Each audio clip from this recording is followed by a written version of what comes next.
Welcome to this video on civil rights compliance and enforcement training. This video covers important information regarding non-discrimination in food and nutrition services programs. Today's agenda will include a few definitions and a review of the civil rights training components. Let's get started. Let's start by defining discrimination. It is the act of distinguishing one person or group from others, whether intentionally, by neglect, or by the effect of actions or lack of actions based on their protected class. A protected class is any person or group with characteristics for which discrimination is prohibited by law. For child nutrition programs, this includes race, color, national origin, age, sex, and disability. Disability is defined as a physical or mental impairment that substantially limits one or more of an individual's major life activities, having a record of such impairment, or being regarded as having such an impairment. The next several slides will address civil rights training components. Assurances are contractual agreements where an agency, like CPS, agrees to administer food and nutrition services programs in accordance with all non-discrimination laws and regulations.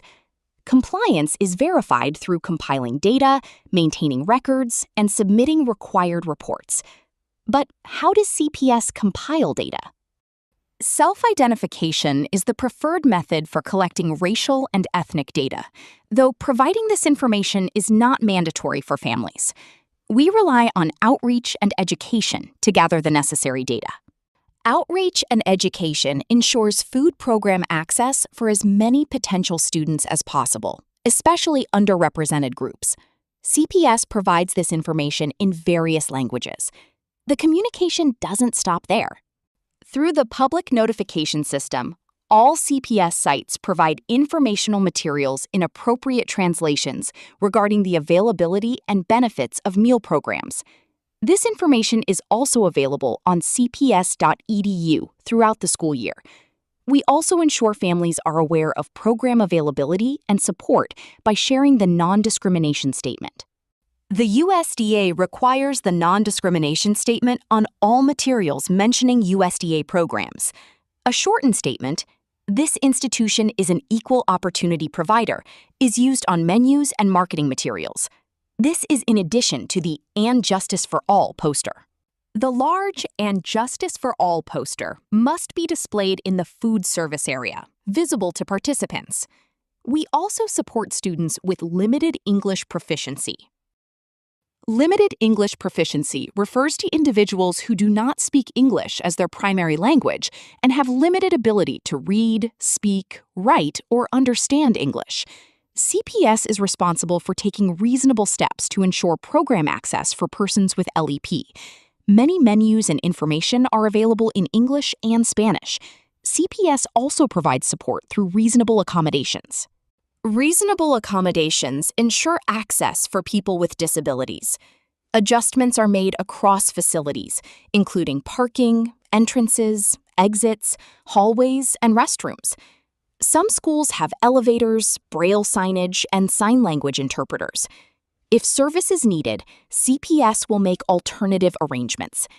Anyone alleging discrimination has the right to file a complaint within 180 days. To report a civil rights complaint, complainants can contact the USDA, the state agency directly, or notify the school food authority or the specific institution.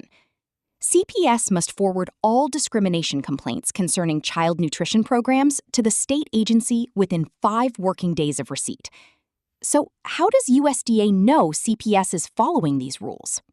Compliance reviews determine if federal financial assistance recipients meet civil rights requirements.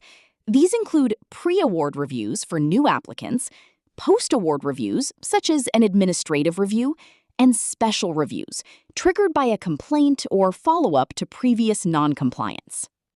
Non-compliance, a finding from a review or investigation, means a civil rights requirement is not being followed. The goal is to achieve voluntary compliance immediately. As a last resort, if voluntary compliance is not completed, termination or suspension of assistance may result. Conflict resolution skills can help resolve complaints, though a customer always has the right to file a civil rights complaint.